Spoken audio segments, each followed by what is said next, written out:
fresh shockwave rips through NATO as yet another ally turns openly against Donald Trump. Spain's Prime Minister Pedro Sánchez has issued a blistering warning, declaring that a US move to seize Greenland would hand Vladimir Putin his greatest geopolitical victory yet, making him the happiest man on Earth.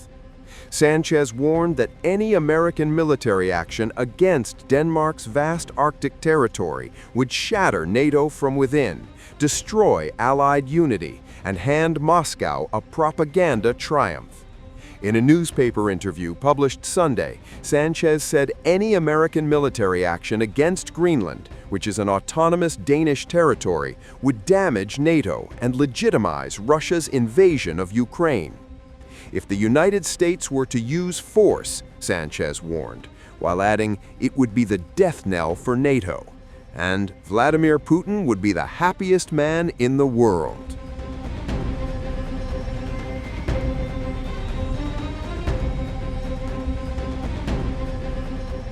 Earlier, Kremlin spokesperson acknowledged Greenland's legal status as part of Denmark. Putin's aide Dmitry Peskov described the recent situation of the island as very controversial. Peskov also said the situation around Greenland as unusual or even extraordinary from the perspective of international law. The comments come as President Donald Trump escalates pressure on Europe, not with troops, but tariffs. Trump announced a new wave of import tariffs targeting Denmark, Norway, Sweden, France, Germany, the Netherlands, Finland, and Great Britain. An additional 10% takes effect February 1st. That jumps to 25% by June and won't stop, Trump says, until the US is allowed to buy Greenland. Trump has been unwavering, insisting ownership of Greenland is non-negotiable. But Denmark and Greenland's leaders remain just as firm, as they say the island is not for sale and does not want to be American. Earlier, Norway's foreign minister said Trump's plan to impose tariffs on 8 European countries is unacceptable. On the other hand, the Danish foreign minister hoped European countries targeted by Trump tariffs will stand together.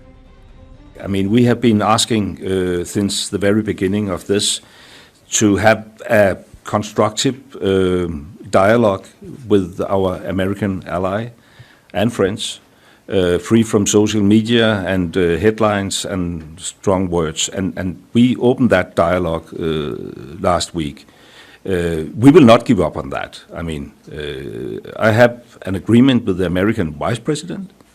It was reconfirmed after we have listened to the press spokesperson. So we will stay on track unless US decide differently. But then at the same time, of course, we need the European Union to respond.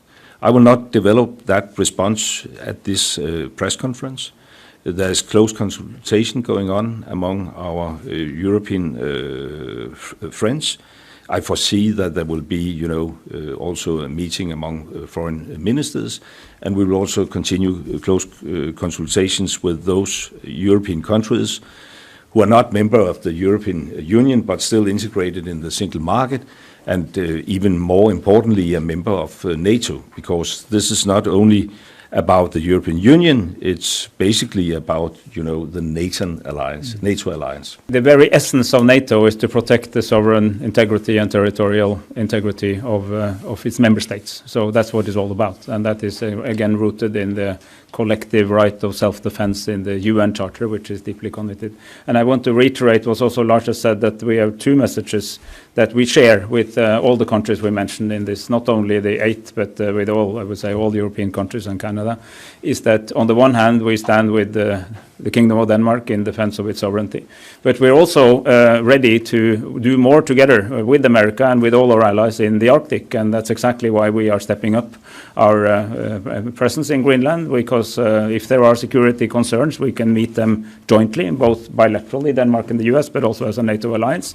And Norway has for decades been arguing that NATO should take a stronger role generally in the Arctic. We would, of course, say that there are other parts of the Arctic where there is more immediate need, but in principle, throughout the Arctic, and out of the 8 countries who happen to be in the Arctic, 7 are NATO members. So we're actually quite well prepared to deal with existing and future security challenges in the Arctic. So that's a dual message that we're sending to our friends in the United States of America. Norway's position remains the same. We will not allow ourselves to be put under pressure, and those types of threats of US tariffs are unacceptable between close allies. Yes, the American president is unconventional, to put it diplomatically, but America is also something other and more than the American president. I trust the world. There are also checks and balances in American society, and not essentially gives me a belief that when we stand together and when we are able to explain what is at stake, and it is not only Europe for which things are at stake, there are major things at stake for the United States as well, then we will also get through this. I mean, that is something one has to believe in and something to work for.